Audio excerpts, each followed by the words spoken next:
एक बार एक संत रात को एक गांव से गुजर रहे थे। तभी उन्होंने सोचा, अरे रात भी हो गई है और आगे जंगल भी है। इस अंधेरे में जंगल पार करना मुश्किल है। वो संत वहां पेड़ के नीचे ही दूरी जमाकर बैठ गए। सुबह गांव के लोगों को पता चला कि एक संत हमारे गांव में तप करने आया है।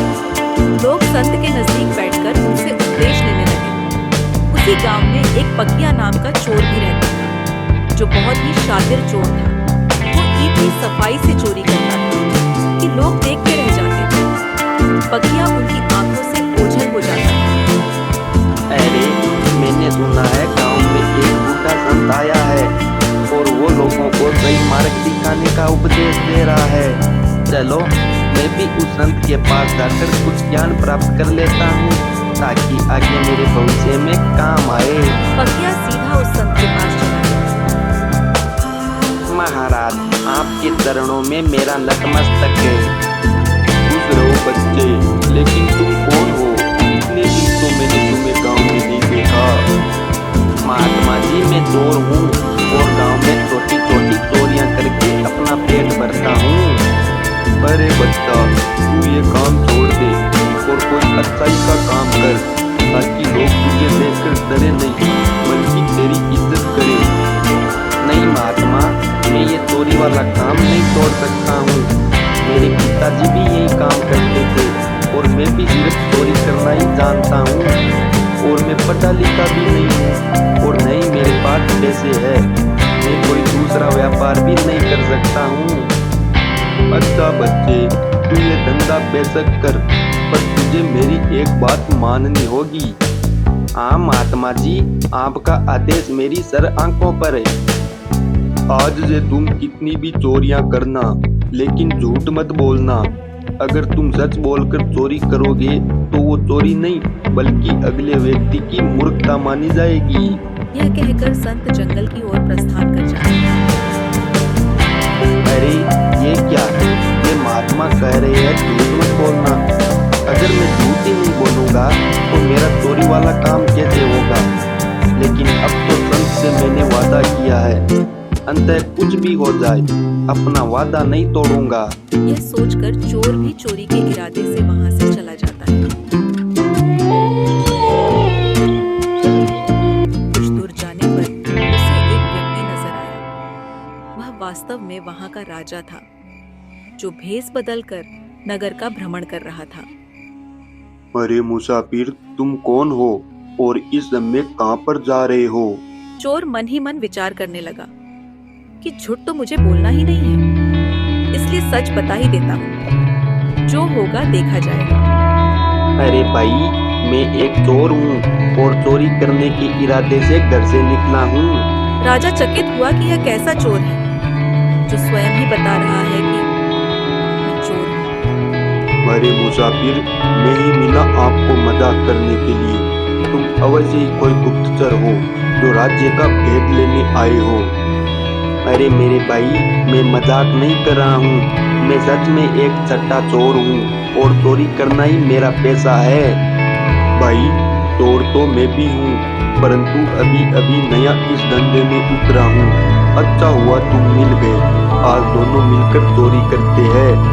यदि तुम्हारा ख्याल हो तो हम राजमहल में चोरी करें। अरे पागल हो गए हो क्या? राजमहल में कैसे चोरी करेंगे? वहाँ के सैनिक हमें पकड़कर कारावास में डाल देंगे। अरे मित्र, तुम चिंता मत करो। मैं पहले राजा का गुप्त सेनापति था। मुझे महल के सारे गुप्त रास्ते मालूम है। आओ तुम मेरे साथ चलो। यह कहकर राजा उस चोर को साथ लेकर राजमहल के पास आ गए। अरे सुनो मेरी बात, तुम चोरी करने में पुराने खिलाड़ी हो। अंधेरे में देखने की तुम्हें आदत है, इसीलिए तुम अंदर जाकर माल बटोर लाओ। मैं यही पहरा देता हूँ। अरे तुम पागल हो गए हो? इतने बड़े राजमहल में कैसे पता चलेगा कि राजा खजाना कहाँ रखता होगा? राजा ने उसे खजाने का रास्ता और वहां तक पहुंचने की सब युक्ति समझा दी। चोर अंदर घुसा और सीधा खजाने के कमरे में चला गया।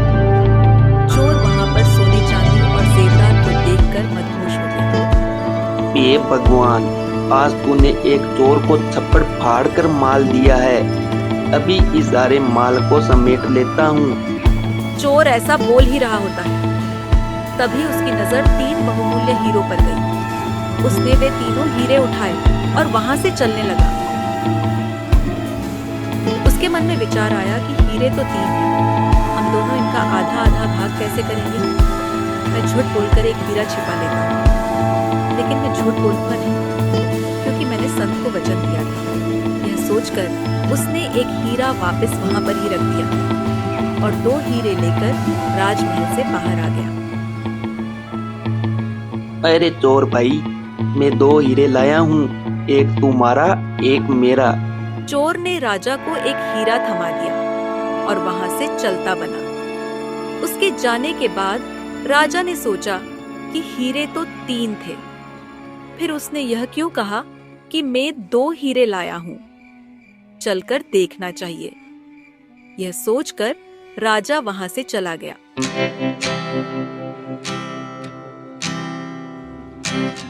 वो देखता है कि एक हीरा वहां पर ही रखा हुआ है। राजा बड़ा हैरान हुआ कि यह कैसा चोर है जो चोरी भी करता है और सच भी बोलता है। ऐसा विचार करके राजा अपने शयन कक्ष में आ जाते हैं।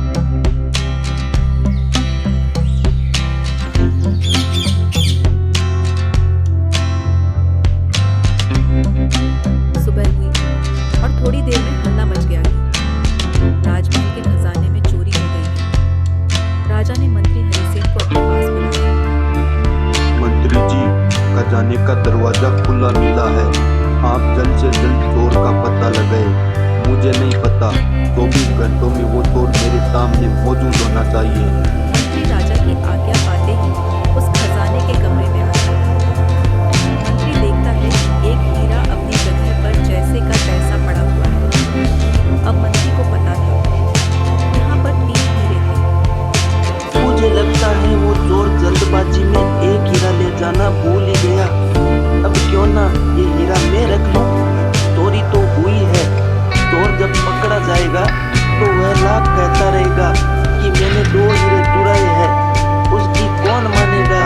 यह सोचकर उसने वह हीरा वहां से उठा लिया और राजा को आगे सूचना दी कि और तो सब ठीक है, लेकिन खजाने में से 3 हीरे गायब हैं। ये चोर तीनों हीरों को ले गया है महाराज। मंत्री की यह बात सुनकर राजा मुस्कुरा दिया। तत्पश्चात उसने मंत्री को शीघ्र ही चोर को तलाश करने का आदेश दिया। तलाश शुरू हुई और खोजियों द्वारा शीघ्र ही चोर को पकड़ लिया और राज दरबार में पेश किया। क्या रात को तुमने राजमहल में घुसकर चोरी की? जी महाराज, चोरी तो मैंने की है और इसका दंड भी भुगतने के लिए तैयार हूँ, परंतु मेरे साथ एक अन्य चोर भी इसमें शामिल था। अच्छा, तो उसका नाम बताओ, वो कौन था? ये बहानेबाजी बनाने से काम नहीं चलने वाला है। मैं उसका नाम नहीं जानता हूँ और न ही ये जानता हूँ कि वह कहाँ रहता है। रात को पहली बार ही उससे मुलाकात हुई थी और उसी ने गुप्त द्वार से खजाने तक का रास्ता बताया था। वाह, क्या कहानी गढ़ी है। उसका नाम पता शीघ्र ही बता दो, वरना खाल खिंचवा दी जाएगी। आप जो चाहे सलूक मेरे साथ करें, परंतु मैं सच कहता हूँ कि मुझे उसका नाम पता नहीं मालूम है। ऐसा बोलकर पकिया चोर रात वाली सारी घटना राजा के आगे बखान कर देता है और वो चोरी किया हुआ हीरा भी राजा के आगे रख देता है। एक हीरा रखने से कुछ नहीं होगा, तुम एक चोर हो, तुम्हारी बातों पर विश्वास नहीं किया जा सकता। तुम कहते हो कि तुमने 2 हीरे चुराए थे और उनमें से एक अपने साथी को दिया था, परंतु चोरी तो तीनों हीरों की हुई है, फिर तीसरा हीरा कहाँ गया? चोर के कुछ कहने से पहले ही राजा बोल पड़ा। मंत्री जी, ये चोर ठीक कह रहा है, हीरे 2 ही चोरी हुए थे और इसने उनमें से एक हीरा अपने साथी को दे दिया था और एक हीरा स्वयं रख लिया था।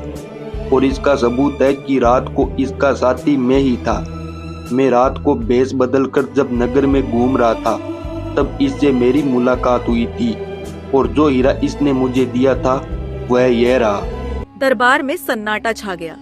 थोड़ी देर राजा मौन रहकर बोले, मंत्री जी, वह हीरा आप अपनी जेब से निकालिए।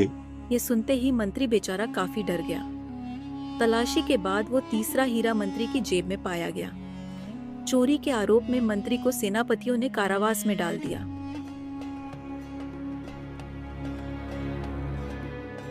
हे श्रेष्ठ पुरुष, तुम चोरी भी करते हो और फिर सच भी बोलते हो, इसका क्या रहस्य है? चोर ने संत से मिलने और उनसे सदा सच बोलने का वादा करने का संपूर्ण इतिहास बता दिया। हे सच्चे चोर, मैं तुमसे बहुत ही ज्यादा प्रसन्न हूँ और मैं तुम्हें अपना मंत्री बनाना चाहता हूँ। महाराज, ये आपकी मेहरबानी है, परंतु जिनका वचन मानने से ही आज मुझे आप मंत्री पद देने को तैयार हो गए हैं, मैं अब उनकी शरण में रहूंगा। ऐसा बोलकर वो चोर वहां से चला जाता है और सीधा उस संत के पास आकर अपना सारा जीवन वहां पर अर्पित कर देता है।